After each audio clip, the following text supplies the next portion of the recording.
BEd படிக்கும் அனைத்து நல்ல உள்ளங்களுக்கும் வணக்கம். நான் தான் உங்கள் வினோத். இந்த வீடியோவில் நம்ம என்ன பார்க்க போகிறோம்னா அதாவது பெடகாலஜி ஆஃப் மேத்தமெட்டிக்ஸ், அதாவது கணிதம் கற்பித்தல் முறைகளில் இருக்கிற இம்பார்ட்டன்ட் கொஸ்டின் தான் பார்க்க போகிறோம்.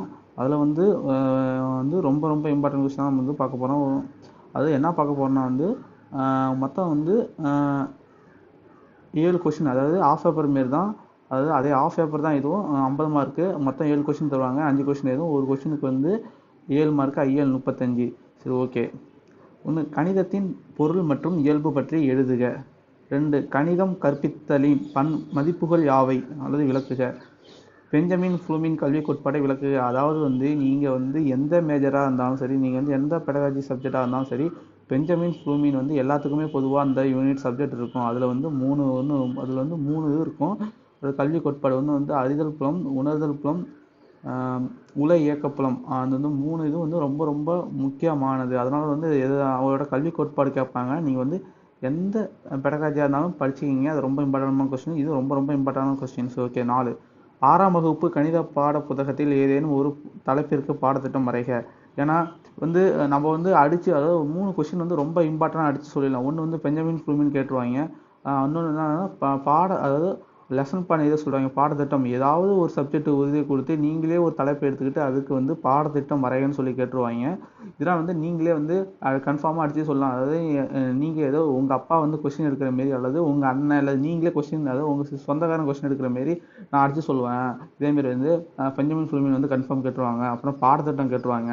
அப்புறமேலுக்கு மினி டீச்சிங்கில் அதில் இருக்க ஸ்கில் இருக்குல்ல, அதில் இருக்க அந்த ஸ்கில்ல எதாச்சும் ஒரு 2 ஸ்கில் அல்லது ஒரு ஸ்கில்லை கொடுத்து எழுத சொல்லுவாங்க. அதனால் இந்த 3 கொஸ்டின் இம்பார்ட்டண்டான கொஸ்டின் தான் இருக்கும்.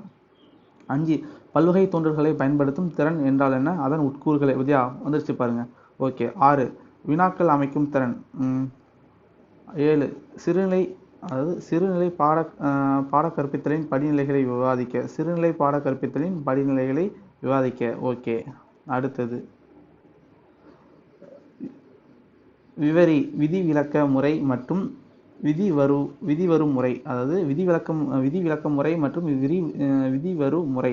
2. விளையாட்டு மற்றும் புதிர்கள் மூலம் கணிதம் கற்பித்தல் பற்றி எழுதுக.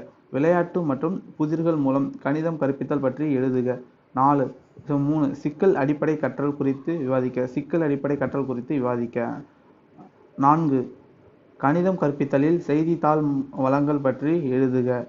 இதேமாரி நீங்கள் எந்த சப்ஜெக்டாக இருந்தாலும் அதில் கேட்பாங்க. அதாவது இப்போ என்னென்னா, இப்போ வரலாறு கற்பித்தல் செய்தித்தாள் வழங்கல் பற்றி எழுதுக. அப்புறமேலுக்கு அறிவியல் கற்பித்தலில் செய்தித்தாள் வழங்கல் பற்றி எழுதுக. தமிழ் கற்பித்தல் செய்தித்தாள் வழங்கல் பற்றி எழுதுக. அதேமாரி ஒவ்வொரு சப்ஜெக்ட்டுக்கும் இதில் நான் எங்கள் சப்ஜெக்ட் சொல்லிங்கன்னு சொல்லி யாரும் சொல்ல வேணாம். அதேமாதிரி அவங்க சப்ஜெக்ட்டுக்கும் கேட்பாங்க.